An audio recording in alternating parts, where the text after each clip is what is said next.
Bebe ko yan. Na nagtatago yan kasi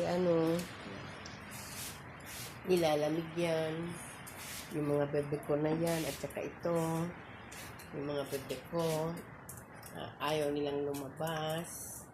Pero nagpi-play pa rin sila, oh. Kasi umuulan. Medyo malakas ang hangin. Kaya ayaw nilang lumabas. Kani bebe ko, nag-almusal na? Kani ko, nani ko, nani ko, ang bebe ko. Nani ko, ang bebe ko. Nani ko. Playful talaga ang aking mga doggy. Nani ko, ang bebe ko. Nani ko, ang bebe ko.